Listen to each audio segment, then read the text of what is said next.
terjadi dalam hidupku ini, tak pernah ku ragukan kasih-Mu Tuhan. Shalom Bapak Ibu Saudara yang terkasih di dalam nama Tuhan. Kembali hari ini kita akan bersama-sama merenungkan kebenaran firman Tuhan. Saya ajak Bapak Ibu Saudara menyimak Alkitabnya dalam kitab 1 Timotius 1 ayat 12 sampai 17. Saya bacakan untuk kita semua. Ucapan syukur atas kasih karunia Allah. Aku bersyukur kepada Dia yang menguatkan aku, yaitu Kristus Yesus, Tuhan kita, karena Ia menganggap aku setia dan mempercayakan pelayanan ini kepadaku. Aku yang tadinya seorang penghujat dan seorang penganiaya dan seorang ganas, tetapi aku telah dikasihinya, karena semuanya itu telah kulakukan tanpa pengetahuan, yaitu di luar iman. Malah kasih karunia Tuhan kita itu telah dikaruniakan dengan limpahnya kepadaku dengan iman dan kasih dalam Kristus Yesus. Perkataan ini benar dan patut diterima sepenuhnya. Kristus Yesus datang ke dunia untuk menyelamatkan orang berdosa, dan di antara mereka akulah yang paling berdosa. Tetapi justru karena itu aku dikasihani, agar dalam diriku ini sebagai orang yang paling berdosa, Yesus Kristus menunjukkan seluruh kesabarannya. Dengan demikian aku menjadi contoh bagi mereka yang kemudian percaya kepadanya dan mendapat hidup yang kekal. Hormat dan kemuliaan sampai selama-lamanya bagi Raja segala zaman, Allah yang kekal, yang tak nampak, yang esa. Amin. Bapak Ibu Saudara, hari ini kita kembali belajar dari tulisan Rasul Paulus. Tulisan ini ditujukan kepada anak rohaninya, yaitu Timotius. Bapak Ibu Saudara, hari ini kita belajar.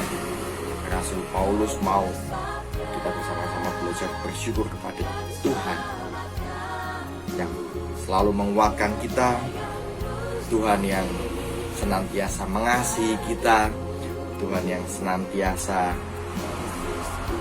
menolong setiap hidup kita. Bapak Ibu Saudara, kalau Rasul Paulus di sini berkata, aku bersyukur kepada Dia yang menguatkan aku, yaitu Kristus Yesus Tuhan kita, karena Ia menganggap aku setia dan mempercayakan pelayanan ini kepadaku. Ayat yang ke-13. Aku yang tadinya seorang penghujat dan seorang penganiaya dan seorang ganas, tapi aku telah dikasihinya.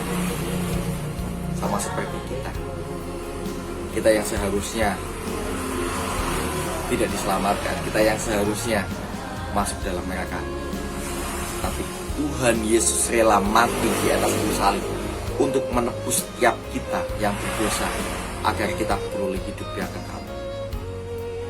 Kita belajar malam hari ini, kita belajar hari ini, kita harus tetap bersyukur atas pertolongan dari Tuhan.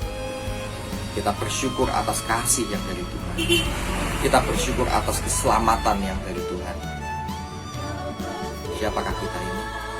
Manusia berdosa yang melakukan apa yang tidak berkenan di mata Tuhan. Tapi Tuhan mau menyelamatkan setiap kita. Siapakah kita? Manusia yang penuh dosa, yang setiap kali, seringkali kita menyakiti hati sesama kita.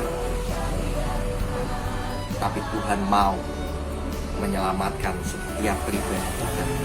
Tuhan mau menebus kita, sehingga kita beroleh hidup yang bersyukurlah kepada Tuhan. Kita belajar malam hari, bersyukur kepada Tuhan karena kebaikan Tuhan dalam kehidupan kita, karena pertolongan Tuhan dalam kehidupan kita, karena keselamatan yang Tuhan berikan secara cuma-cuma dalam kehidupan kita. Bersyukurlah. Tuhan Yesus memberkati kita semua.